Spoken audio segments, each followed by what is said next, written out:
Perhaps David didn't show it on the set, but privately, he was very concerned about the woman and made many phone calls to the hospital asking about her. Despite his immense success as a filmmaker, David could never quite believe his good fortune and always considered himself rather lucky to have had the chance to make his movies. At his funeral in April 1991, I was one of hundreds who gathered to pay tribute to him. For my part, I read a passage from Dr. Zhivago.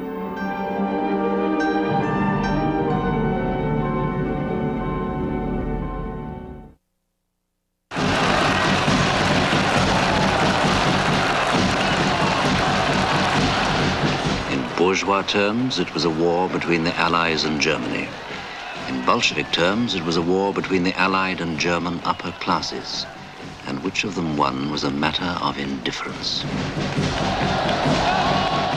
Zhivago is filled with the politics and the massive social upheaval of revolutionary Russia.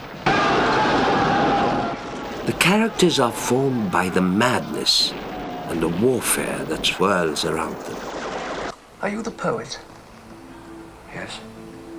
I used to admire your poetry. Thank you. I shouldn't admire it now. For us on the set, this was only a story. But for the author of the book on which the film is based, all this was very real. There is quite a lot of autobiography in Dr. Zhivago. It's very much linked to Pasternak's life. Just like his fictional hero, Pasternak was a poet who lived through Russia's revolutionary times. And just like Zhivago, Pasternak came to love two women at the same time. Pasternak was a romantic, and I don't think he meant really to write a political book. I mean, it was political by accident. He put this love story in the context of this enormous upheaval, which was the Russian Revolution. Boris Leonidovich Pasternak was born in Moscow in 1890 into a cultured, middle-class Jewish family of professional artists. He published his first collection of poems a year after this photo was taken in 1917, the same year that the Russian Revolution broke out.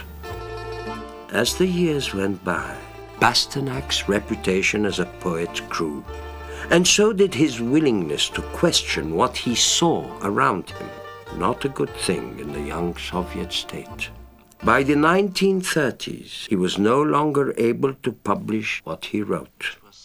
Just as Zhivago, Pasternak was informed that his work diverged from the socialist mandates of the time. So I told him what I had heard about his poems. Not liked. Not liked by whom? During these lean years, out of official literary favor, Pasternak made a living translating the works of Shakespeare and the English Romantics. His second wife, Zenaida, inspired much of his poetry, and she was the basis for Zhivago's wife in the film, Geraldine's character, Tonia. But it was a woman whom Pasternak met in 1946 who inspired the love of Zhivago's life, Lara. Here, this is the real Lara, in an interview in 1993. Her name is Olga Ivinskaya, and soon after Pasternak met her, she became his mistress. The very next day, he visited me personally and brought me a few poetry books which I didn't have yet. And then began, how should I express it, an orgy of feelings.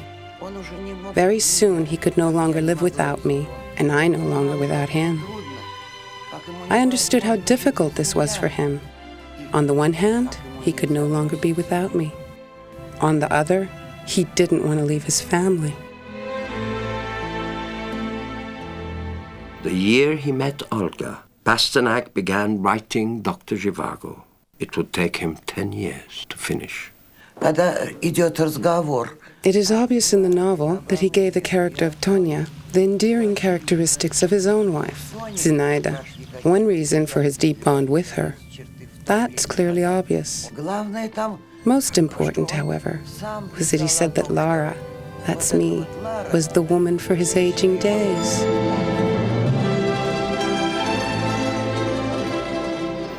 Pasternak's 2 previous books had been banned. Now he could only pass the manuscript for Zhivago hand to hand among his friends and literary acquaintances. Then, in 1957, Zhivago, the book, was smuggled out of the Soviet Union by an admirer, Italian publisher Giangiacomo Feltrinelli, who published it in Italian. It soon came to the attention of the rest of the world. In 1958, the Swedish Nobel Committee awarded Pasternak its prize for literature for his masterpiece. Nobel Prize for Literature. When Pasternak first found out, he was elated. But after Soviet officials told him he would not be allowed to return to Russia if he went to Stockholm to accept his prize, Pasternak sent the Nobel Committee this telegram. In light of the significance this award carries in the society in which I live, I must renounce the undeserved prize which was awarded to me. Please do not be offended by my voluntary refusal. Pasternak chose to sacrifice the honor because of his tremendous love for his country. He refused to be an exile. He loved Russia so much. I don't think I've ever heard of anyone who loved Russia so much. He didn't mean to criticize. I think he was shocked when they told him this book is anti-Soviet.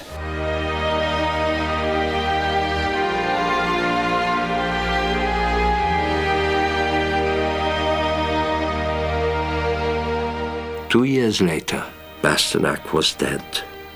It would be another quarter century before his epic masterpiece would be published in his mother tongue.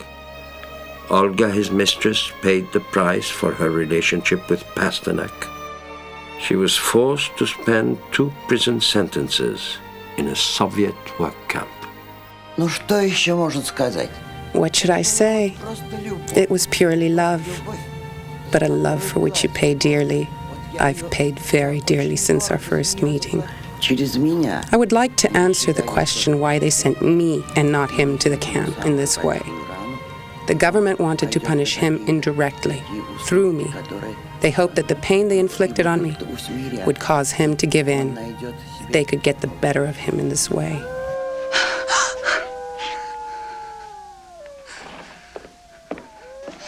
Oh, Lord, this is an awful time to be alive. No. It is. It is. No, no.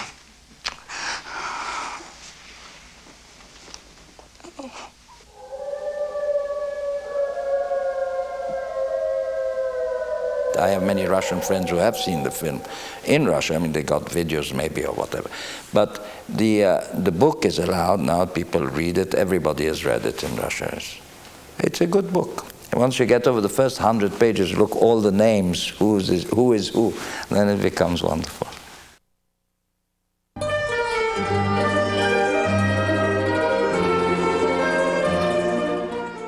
It was Italian producer Carlo Ponti who succeeded in bringing Pasternak's masterpiece to the screen.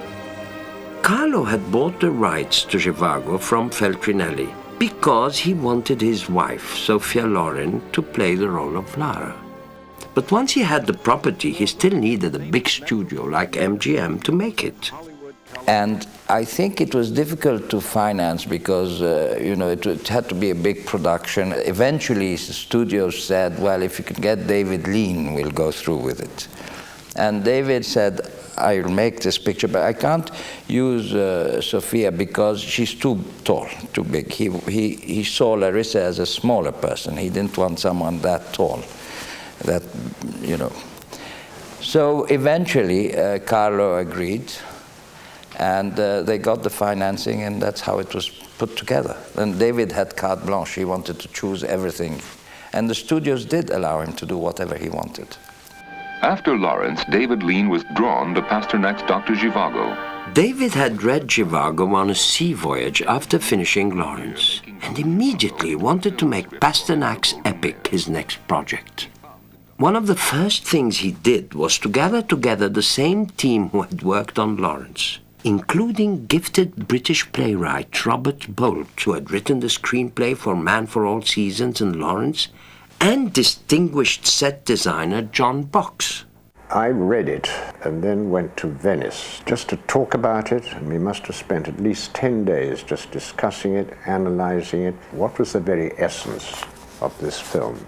And he said, John, it's fundamentally a marvelous story about human beings.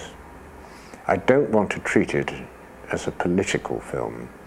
I want to treat it the way I know I can handle a film, which is the human factors.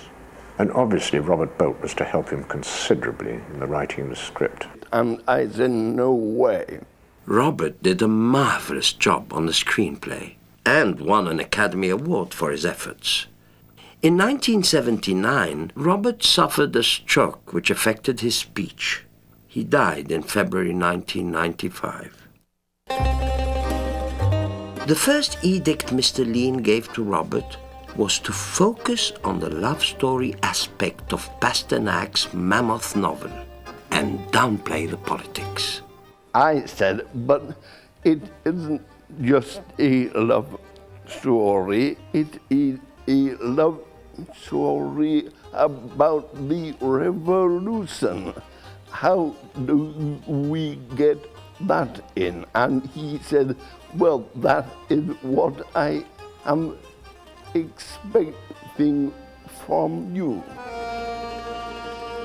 David and Robert sat down and spent an entire year paring down what was essentially a 700-page poem into a manageable 284-page screenplay. Well, I must say that the script is beautifully written, and so it was perfect. The script is perfect. The extraordinary thing in that film, in that script, is that this is a love story between Yuri Zhivago and Lara, basically. And they don't meet until about 2 hours into the film. You know, they cross paths. The first time we see them, they're on the same streetcar, they're on the same tram, but they don't meet. So to keep the audience interested, they are going to meet. This is going to be a love story about these two. They wrote this first scene where Alec Guinness, who is the elder brother of Zhivago, is looking for the daughter. And he says, this is your father and this is your mother, so that the audience know that eventually they will meet, just to keep them patient for 2 hours.